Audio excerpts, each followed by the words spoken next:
Hi everyone and welcome to Inderes Defense Day. Today we have Wictor Billström with us, the CFO of Astor. Welcome, Wictor. Oh, thank you.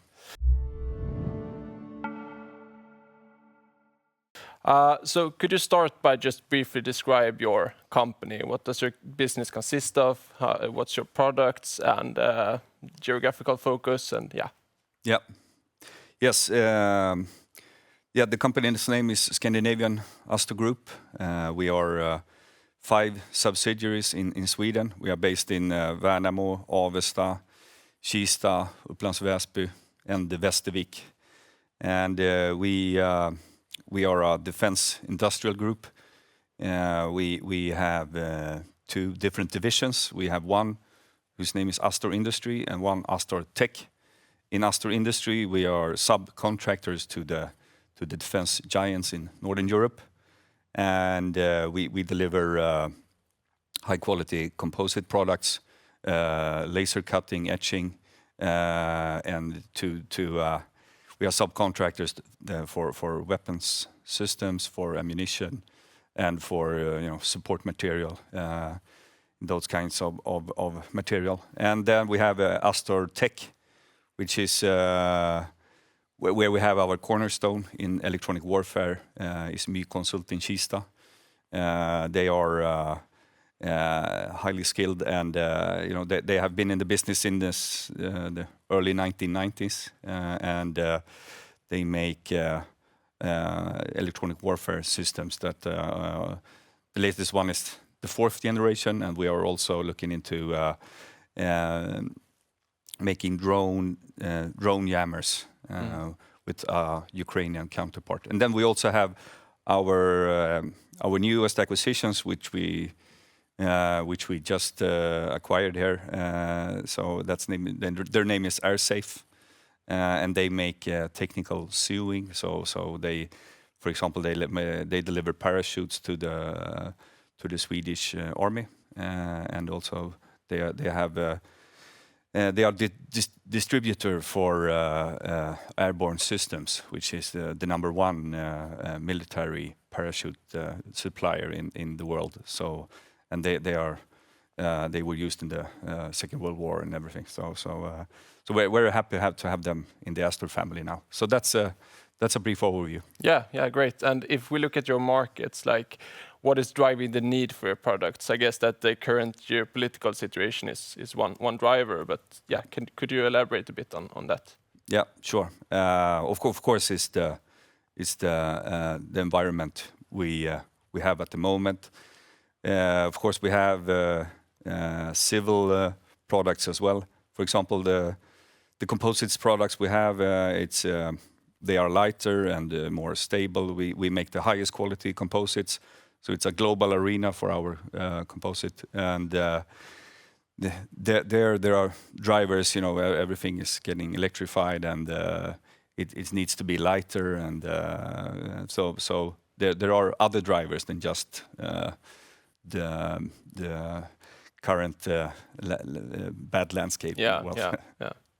So do you expect your target markets to grow in, let's say, the coming 5 years, or do you expect it to be stable or declining, or? Yeah. I would say, of course, given where we are, and also as a subcontractor to the big defense giants, we see a large increase in incoming orders. But our visibility is about a year and a half forward. So we don't book like 3 years in advance. But it's growing very, very good for us. Yeah. But would you say that is a sustainable growth, the high growth you see now? Is that like sustainable for the coming years as well, or? Yeah. Do you mean for our business? Yes, exactly. Of course. Yes, it's growing at a very good pace. So it's actually, of course, we don't want it to see it grow too much, then we will get into a problem. But we are expanding rapidly to meet the higher demand. So, for example,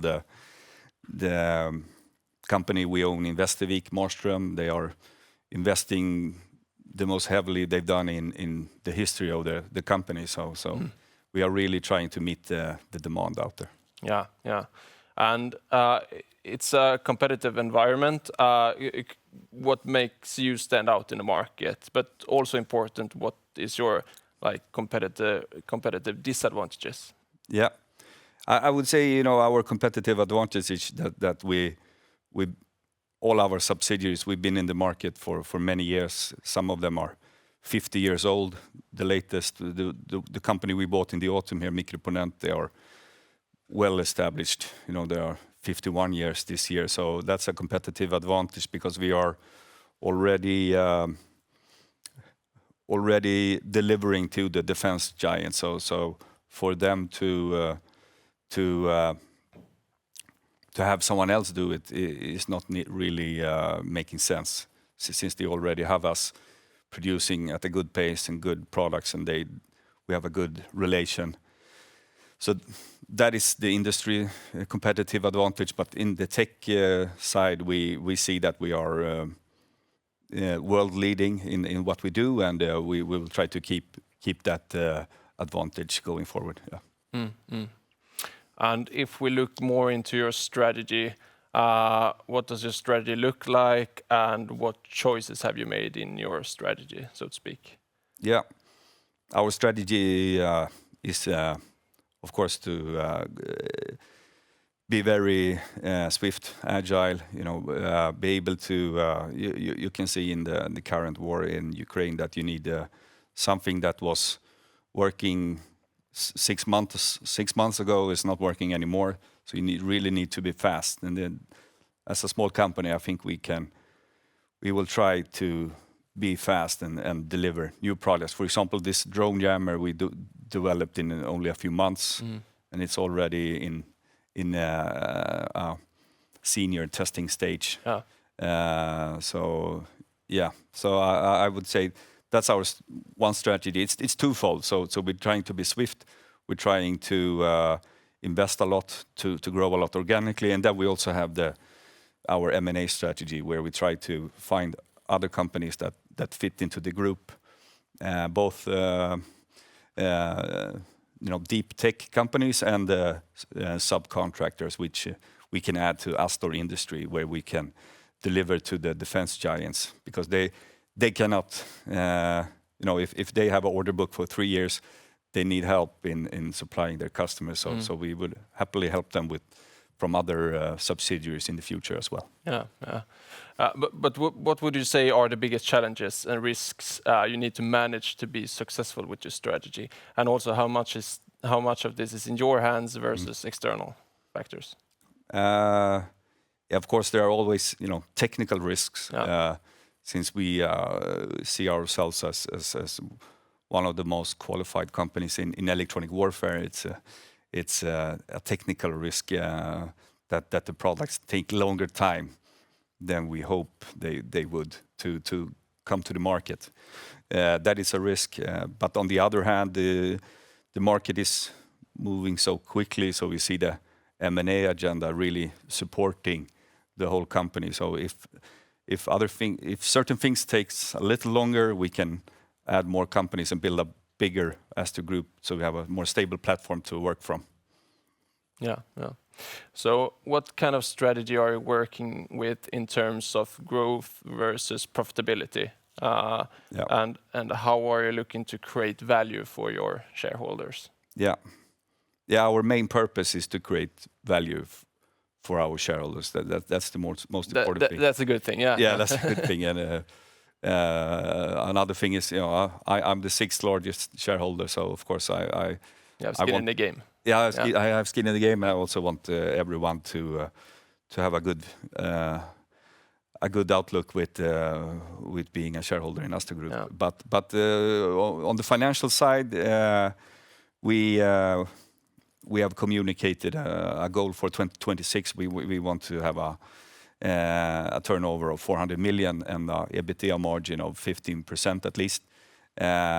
So we will, at this stage, prioritize growing and later profitability. But At the moment, we were profitable on EBITDA basis in Q1 and on adjusted EBITDA basis in Q4 and so on. So of course, we already see that we can be profitable. And actually it was mentioned in the Q1 report here that we are profitable from February on EBITDA on group level, on February, March, and then of course I can't go into April here, but we have a very strong momentum at the moment. So basically the focus in short term is growth and midterm maybe more lean towards profitability. Yeah. Of course, profitability is very prioritized from a financial market standpoint at this in the current market.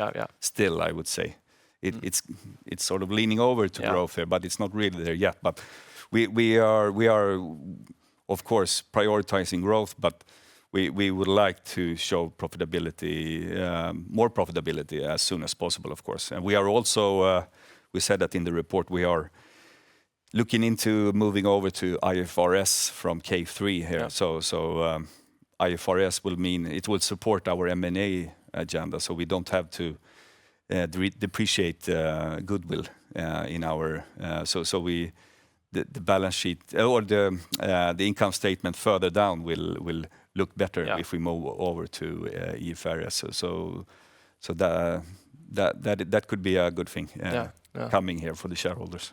Sounds good. Thank you very much for joining us today. Thank you.